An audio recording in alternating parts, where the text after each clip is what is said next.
আজকে আমি আপনাদের জন্য একটি অসাধারণ সার্ভাইভাল থ্রিলার মুভির এক্সপ্লেনেশন নিয়ে চলে এসেছি। তাহলে চলুন মুভিটি দেখে আসা যাক।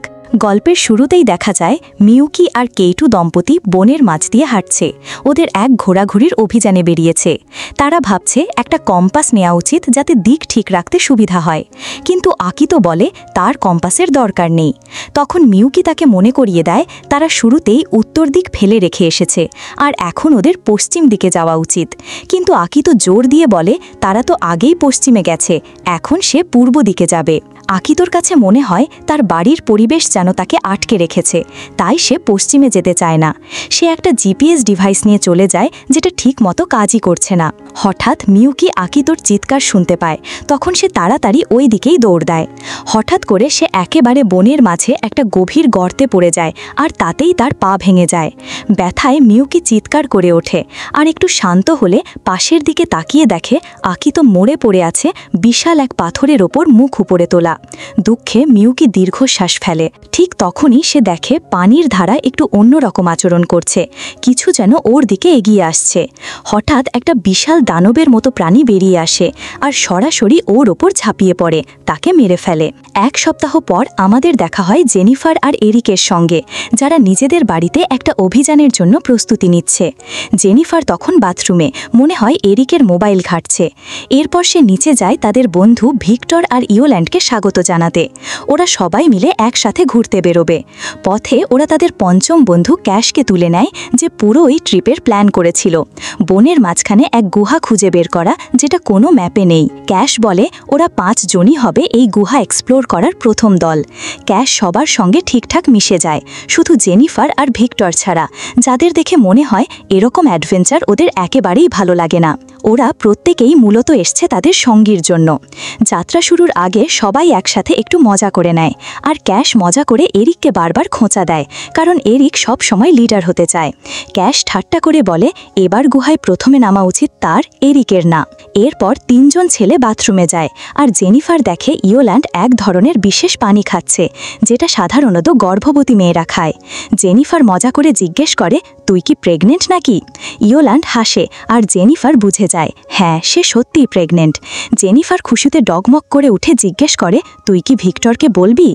ইয়োল্যান্ড বলে ভয়ে বলছি না, যদি বেশি প্রেশার মনে করে। তখন জেনিফার ওকে উৎসাহ দেয়, ভিক্টর খুব খুশি হবে শুনলে। ইয়োল্যান্ড তখন হেসে কথা ঘুরিয়ে জেনিফারের এরিকের সম্পর্কের কথা তোলে, বলে তুই যদি প্রেগনেন্ট হতি এরিকও খুশি হতো। কিন্তু জেনিফার একটু মন খারাপ করে বলে আমাদের সম্পর্কটা ভালো যাচ্ছে না, সব সময় মনে হয় এরিক যেন আমাকে ছাড়াও অন্য অপশন খোলা রাখে যদি কিছু হয়ে যায় আমাদের মধ্যে। ও বলে এরিক তো বাচ্চাও পছন্দ করে না, যদি জানে আমি প্রেগনেন্ট হয়তো আমাকে ছেড়ে চলে যাবে। তখন ইয়োল্যান্ড ওকে সান্ত্বনা দিতে চেষ্টা করে। এরপর ছেলেরা ফিরে আসে আর পুরো দল গুহার দিকে রওনা হয়। পথে ইয়োল্যান্ড সব কিছু ভিডিও করে ক্যামেরায়। হঠাৎ সে নদীতে একটা কুমির দেখে ভয় পেয়ে যায়। সে ক্যাশকে জিজ্ঞেস করে এই এলাকায় কুমির আছে নাকি? ক্যাশ তখন বলে আরে হ্যাঁ, কুমিরের কি আর এমন, স্থানীয় জেলেরা তো ইচ্ছে মতো ধরে ফেলে। এই বলে সে কোমর থেকে একটা বন্দুক বের করে, যেটা দেখে খাদ ভয় পেয়ে যায়। খাদ বলে ওটা নামা প্লিজ। ক্যাশ তখন বলে গুলিও নেই ওতে, আর দেখায় গুলি কোথায় রাখা। অবশেষে ওরা গুহার মুখে পৌঁছে যায়। সবাই নিজেদের গিয়ার তৈরি করে নেয়, দড়ি বেঁধে নিচে নামার জন্য রেডি হয়। যদিও আগে ক্যাশ বলছিল সে প্রথমে নামবে, কিন্তু এখন ভয় পেয়ে প্রথমে নামতে রাজি হয় না। তখন এরিক সাহস করে প্রথমে নিচে নামে লিডারের মতো। ওর পেছন পেছন ইয়োল্যান্ড নামে, সেও সাহস দেখায়। এরপর নামে জেনিফার আর ভিক্টর, আর সব শেষে খুব ভয়ে ভয়ে ক্যাশ নামে। গুহার ভিতর দিয়ে ওরা হাঁটতে থাকে, আর আগের মতোই এরিক সামনে থাকে। যত ভিতরে যায় পথটা ততই সরু হতে থাকে, এমন পর্যায়ে পৌঁছায় যে ওদের হাঁটু গেড়ে হাঁটতে হয়। অনেকটা পথ যাওয়ার পর ওরা একটা বিশাল কক্ষে পৌঁছায়, যেটা ঝকঝকে স্ফটিকের মতো পানিতে ভরা। অসাধারণ একটা দৃশ্য। এরিক আর ভিক্টর আগে নেমে দেখে নেয় পানির গভীরতা কেমন আর কোন দিকে গেলে ভালো হয়। কিন্তু জেনিফারের মনে ভয় ঢোকে। ও ভাবে জলে কিছু একটা ভাসছে। এরিক তখন বলে, চিন্তা করিস না, কিছুই না। ওরা একসাথে নামে, কিন্তু জেনিফারের ভয়টা থেকেই যায়। হঠাৎ একটা বিশাল ঢেউ উঠে আসে এরিক আর ভিক্টরের কাছে, কিন্তু শেষ মুহূর্তে তারা কোনো রকমে বেরিয়ে আসে। তবুও জেনিফারের মন বলছে কিছু একটা ছিল জলে, যদিও কেউ তা মেনে নেয় না। তারপর ক্যাশ বুঝতে পারে তার ব্যাগটা পানিতে পড়ে গেছে। ওই ব্যাগে ছিল গাড়ির চাবি আর আরও দরকারি কিছু জিনিসপত্র। তাই সে, এরিক আর ভিক্টর মিলে সেটা তুলতে পানিতে নামে। হঠাৎ করেই ভিক্টর চিৎকার দিয়ে ওঠে। দেখা যায় একটা বিশাল কুমির তার কোমরে কামড়ে ধরেছে আর পানির নিচে টেনে নিচ্ছে। এরিক তাকে বাঁচাতে চেষ্টা করে, কিন্তু পারে না। সে তাড়াতাড়ি জেনিফারকে নিয়ে পাশের পাথরের দিকে ফিরে যায়। ওদিকে পানির ওপারে দাঁড়িয়ে ইয়োল্যান্ড চিৎকার করে ডাকে তার প্রেমিক ভিক্টরকে। কিছুক্ষণ পর ভিক্টর ভেসে ওঠে, শরীর রক্তে ভেসে যাচ্ছে। এরিক দৌড়ে যায় তাকে তুলতে, আর কুমির আবার আক্রমণ করার আগেই সে ভিক্টরকে পানি থেকে টেনে বের করতে পারে। মনে হচ্ছিল ভিক্টর হয়তো বেঁচে গেছে, কারণ জায়গাটার পানি খুব গভীর ছিল না, কিন্তু ওর পেটটা বেশ কেটে গেছে। জেনিফার যতটা পারে ক্ষতটা পরিষ্কার করে, ব্যথার ওষুধ দেয় আর তার পাশে বসে থাকে। ইয়োল্যান্ড আর ক্যাশ তখন অন্য পাশে ছিল। হঠাৎ করেই তাদের সামনে একটা লাশ ভেসে ওঠে। হাত পা কাটা, দেখে মনে হয় বহুদিন ধরে রক্ত পড়েছিল। এরিক তখন পানির স্তর লক্ষ্য করছে, যা ধীরে ধীরে বাড়ছে। সে বুঝে যায় বাইরে অনেক বৃষ্টি হচ্ছে। যদি তারা আর দেরি করে তাহলে সব এক্সিট বন্ধ হয়ে যাবে। তখন একমাত্র যে পথ দিয়ে তারা ঢুকেছিল সেটা ডুবে যাবে। তখন এরিক ক্যাশকে বলে, চল একসাথে বেরোই। শেষ মাথায় গেলে হয়তো মোবাইলের নেটওয়ার্ক পাওয়া যাবে, তখন কাউকে ডেকে সাহায্য চাইতে পারবো। কিন্তু ক্যাশ ভয় পেয়ে যায়, বলে এই পানিতে কুমির থেকে কেউই বাঁচতে পারবে না। সে বলে এই কুমিরগুলো না খেয়েও হামলা করে। পুরো জায়গাটা ওরা নিজেদের মতো করে নিয়েছে, তাই যত তাড়াতাড়ি পারি এখান থেকে পালাতে হবে। কিছুক্ষণ ভেবে ক্যাশ ইয়োল্যান্ডের সঙ্গে একটা প্ল্যান করে। সে বলে, তুই ওই লাশটা জলে ছুঁড়ে ফেল, এতে কুমির ব্যস্ত হয়ে যাবে। তখন আমরা চুপি চুপি এক্সিটের দিকে যেতে পারবো। ইয়োল্যান্ড রাজি হয়। সে জোরে লাশটা পানিতে ফেলে দেয়। কুমিরটা তখন ওদের খুব কাছেই ছিল, কিন্তু ওরা সেটা খেয়ালই করেনি। কুমিরটা চুপচাপ পানির নিচে গা ঢাকা দেয়। তারপর ক্যাশ আর ইয়োল্যান্ড খুব সাবধানে চলতে শুরু করে, কারণ ওরা জানে কুমির জলের কম্পনে লোকজনকে ধরে ফেলে। তাই ধীরে ধীরে হাঁটে আর অবশেষে পথের কাছে পৌঁছে যায়। সেখান থেকে ওরা সফলভাবে গুহা থেকে বেরিয়ে আসে। বেরিয়ে এসে ওরা আগের সেই রাস্তা দিয়ে প্রায় 10 মিনিট হাঁটে। একটু পরে ওরা দাঁড়িয়ে পড়ে, একটু হাঁপিয়ে গেছে। তখনই দেখে ওরা যে জায়গা দিয়ে গুহায় ঢুকেছিল তার কাছেই এসে পৌঁছেছে। হঠাৎ ক্যাশ পানির মাঝে কেমন একটা নড়াচড়া টের পায় আর ভয়ে কাঁপতে থাকে। সে পানির নিচে একটা গর্ত খোঁড়ে কিছু আছে কিনা দেখতে, কিন্তু কিছুই পায় না। তখন আবার এগিয়ে যেতে শুরু করে। ওদিকে ভিক্টর খুব অসুস্থ হয়ে পড়ে। হঠাৎ করেই তার শ্বাস নিতে কষ্ট হতে থাকে। দেখা যায় তার একটা রেসপিরেটর দরকার, যেটা আছে ইয়োল্যান্ডের ব্যাগে, আর ব্যাগটা আছে অন্য পাশে। ইয়োল্যান্ড প্রাণপণে ডিভাইসটা ছুঁড়ে দেয় ভিক্টরের দিকে, কিন্তু সেটা গিয়ে পড়ে পানির মাঝখানে। তখন সে সিদ্ধান্ত নেয় কিছু হয়ে যাওয়ার আগে তাকে বাঁচাতেই হবে। নিজে নিজেই একটু হেসে সে ধীরে ধীরে জলে নামে, যাতে কুমিরের নজরে না পড়ে। শেষ মুহূর্তে সে ভিক্টরের কাছে পৌঁছে যায়। ভিক্টর কৃতজ্ঞ হয়ে তাকে ধন্যবাদ দেয়। এদিকে জেনিফার গুহার ভেতর আরেকটা ছোট রাস্তা খুঁজে পায়। সেটা একটু সরু, তাই নিজেই ভেতরে ঢোকে। ওদিকে ইয়োল্যান্ড অবশেষে ভিক্টরকে জানিয়ে দেয় যে সে গর্ভবতী। ভিক্টর খুশিতে কেঁদে ফেলে, কারণ সে বাবা হতে চলেছে। পরে জেনিফার আবার গুহার মূল জায়গায় ফিরে আসে। এরিক আর ক্যাশের জন্য অপেক্ষা করতে থাকে। এদিকে এরিক আর ক্যাশ গুহার এক্সিট পয়েন্টে গিয়ে দেখে পুরো রাস্তাটা পাথরে ভর্তি হয়ে গেছে। বেশি বৃষ্টি আর পানির চাপেই পাথর নেমে এসে মুখটা বন্ধ করে দিয়েছে। ওগুলো সরানো অসম্ভব, তাই ওরা ফিরে এসে দ্বিতীয় রাস্তায় যাওয়ার সিদ্ধান্ত নেয়। ফিরে আসার সময় হঠাৎ একটা পাথর গিয়ে পড়ে এরিকের পায়ে। তার পা আটকে যায় পানির নিচে। সে অনেক চেষ্টা করেও পানির ওপর উঠতে পারে না। ক্যাশ কিছু বুঝে ওঠার আগেই ও সোজা চলে যায় আর গিয়ে দ্বিতীয় রাস্তায় দাঁড়িয়ে এরিকের জন্য অপেক্ষা করতে থাকে। হঠাৎ সে দেখে জলের ওপর ছোট ছোট বুদবুদ উঠছে। মনে হচ্ছে কেউ শ্বাস নিচ্ছে। সে একদম স্থির হয়ে যায়। তখনই হঠাৎ কুমিরটা জলের নিচ থেকে উঠে এসে ক্যাশকে ধরে পানির গভীরে নিয়ে যায়। ওই সময় এরিক কোনোভাবে নিজেকে ছাড়িয়ে নিয়ে দ্বিতীয় করিডোরে চলে আসে, কিন্তু আশেপাশে ক্যাশের কোনো চিহ্ন খুঁজে পায় না। অনেক ডাকাডাকি করার পর হঠাৎ ক্যাশের জামার একটা টুকরো খুঁজে পায়। তখন বুঝে যায় ক্যাশ আর বেঁচে নেই। চুপচাপ এরিক গুহার মূল প্রবেশপথে ফিরে আসে আর আবার জেনিফার, ভিক্টর আর ইয়োলান্ডের সঙ্গে দেখা হয়।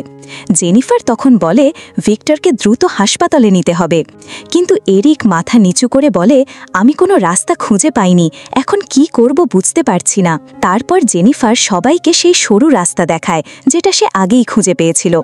সবাই একসাথে ওই করিডোরে ঢুকে পড়ে। জেনিফার তখন ভিক্টরের পাশে বসে থাকে।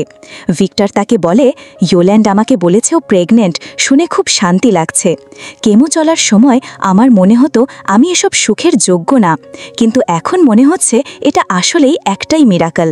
ওর মুখে তখন অনেক আনন্দ। হঠাৎ জেনিফার দেখে পানির স্তর খুব দ্রুত বাড়ছে। তখন সে ভিক্টরকে বলে আমার গায়ে ভল দাও, চল ওপরে উঠি, নিচে থাকলে ডুবে যাব।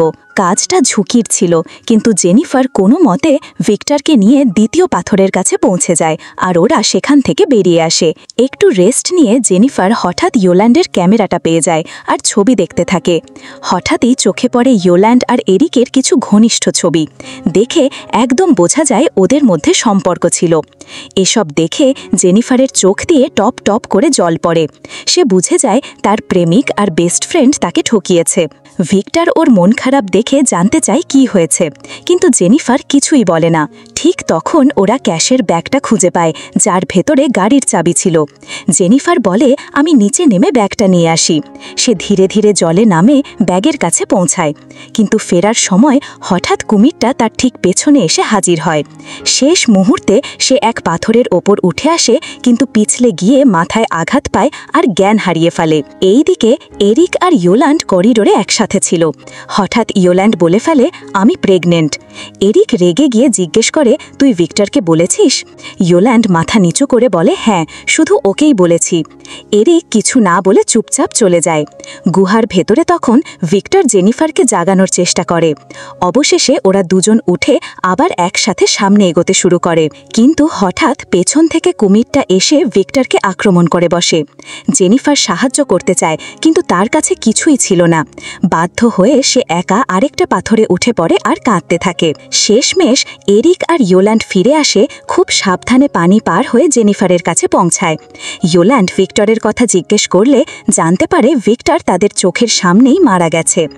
এরপর জেনিফার কেঁদে কেঁদে জিজ্ঞেস করে তোমরা কবে প্ল্যান করেছিলে আমাকে সব বলার? এরিক প্রথমে অস্বীকার করে, কিন্তু জেনিফার কাকুতি মিনতি করে প্লিজ মিথ্যে বলো না। তখন এরিক সব স্বীকার করে, হ্যাঁ আমি আর ইয়োল্যান্ড একসাথে ছিলাম, বাচ্চাটাও আমার। এসব শুনে জেনিফার একেবারে ভেঙে পড়ে। সে কারোর সাথেই আর কথা বলতে চায় না। এই সময় হঠাৎ সে পানির মধ্যে দিয়ে এক ফালি সূর্যের আলো দেখতে পায়। বোঝা যায় করিডোরটা সরাসরি একটা লেকের দিকে নিয়ে যাচ্ছে। ইয়োল্যান্ড ভয় পেয়ে সাবধান করে, ওই দিকে কুমির আটকে থাকতে পারে, আমাদের একসাথে মারবে। কিন্তু জেনিফার কিছু শুনতেই চায় না। সে জলে নামার সিদ্ধান্ত নেয়। এরিক তখন ইয়োল্যান্ডকে বোঝায় চলো সবাই একসাথে নামি। এরপর সবাই পানিতে নামে। এরিক ছুরি হাতে পেছনে থাকে যাতে মেয়েদের বাঁচাতে পারে। ইয়োল্যান্ড প্রথম করিডোর দিয়ে সাঁতার কাটে আর জেনিফার অপেক্ষা করে এরিকের জন্য। তখনই কুমিরটা এরিকের সামনে এসে পড়ে। সে ছুরিটা নিয়ে দাঁড়িয়ে থাকে, আর ঠিক সেই সময় কুমিরটা ওর উপর ঝাঁপিয়ে পড়ে আর পানির নিচে টেনে নিয়ে যায়। জেনিফার ভয় পেয়ে যায়, কিন্তু আর দেরি না করে দ্রুত সাঁতরে এক্সিটের দিকে ছুটে যায়। কিন্তু পানির ধারা এত জোরে ছিল যে ইয়োল্যান্ড আর আশা ছেড়ে দিতে থাকে। তবে ওরা ঠেলে ঠুলে এগোতে থাকে, আর এক সময় সেই নদীর কাছে গিয়ে পৌঁছায় যেটা তারা ভ্রমণের শুরুতে পার হয়েছিল। ওরা রাস্তার কাছে গিয়ে ক্যাশের গাড়িটা খুঁজে পায়। চাবিটা জেনিফারের কাছে ছিল। সে গাড়ি চালানো শুরু করে পুরো গতিতে, কিন্তু হঠাৎ এক গাছের মোটা গুড়ি রাস্তায় পড়ে থাকে আর গিয়ে ধাক্কা লাগে। গাড়িটা সোজা গিয়ে পড়ে নদীতে। দেখা যায় এটাই সেই একই নদী যেটা দিয়ে তারা আগে বের হয়েছিল। ওরা জানালা আর দরজা খুলে বের হতে চায়, কিন্তু কিছুতেই পারছে না। হঠাৎ করে সামনে একটা কুমির এসে পড়ে। জেনিফার গাড়ি থেকে বন্দুকটা বের করে গুলি করে, কিন্তু লক্ষ্যভ্রষ্ট হয়। গাড়িটা পুরোপুরি জলে তলিয়ে যায়। এরপর জেনিফার কোনো মতে দরজাটা খুলে দিয়ে লেকে সাঁতার কাটতে শুরু করে আর চিৎকার করে ইয়োল্যান্ডকে ডাকতে থাকে। ইয়োল্যান্ড, যার পা আগে থেকেই জখম ছিল, ধীরে ধীরে সাঁতার কাটে। তারা দুইজনেই কোনোভাবে তীরে পৌঁছে যায়। জেনিফার আগে পৌঁছে যায়। ঠিক তখনই একটা কুমির ইয়োল্যান্ডের একদম কাছে চলে আসে। জেনিফার ওকে দেখে গুলি ছোড়ে, কিন্তু আবারও মিস করে। ইয়োল্যান্ড কোনো মতে পানি থেকে উঠে আসে, কিন্তু জেনিফার তখনও জলের মধ্যে ছিল। কুমিরটা তখন জেনিফারের দিকে তেড়ে আসে আর তাকে পানির নিচে টেনে নিয়ে যায়। ইয়োল্যান্ড তখন ভয়ে কাঁপতে কাঁপতে দেখে চারদিকে শুধু রক্ত। কিন্তু হঠাৎ জেনিফার পানির নিচ থেকে উঠে আসে, হাতে একটা ছুরি। কুমিরটাও তার পাশে ভেসে ওঠে মরা অবস্থায়। কুমিরটা যেই না ওকে ধরতে যাচ্ছিল, ঠিক আগ মুহূর্তেই সে ছুরি দিয়ে ওটাকে মেরে ফেলে। জেনিফার নিজেকে বিজয়ী মনে করে। মনে হয় যেন সে তার সব বন্ধুর জন্য প্রতিশোধ নিতে পেরেছে। সে ইয়োল্যান্ডের সাথে জলে থেকে উঠে আসে আর দুজনে একে অপরকে জড়িয়ে ধরে। আর এখানেই সিনেমাটি শেষ হয়ে যায়। ভিডিওটি ভালো লাগলে চ্যানেলটিকে লাইক আর সাবস্ক্রাইব করে দিও, আর কমেন্টে জানাতে ভুলো না তুমি কোন ধরনের মুভি রিভিউ চাও।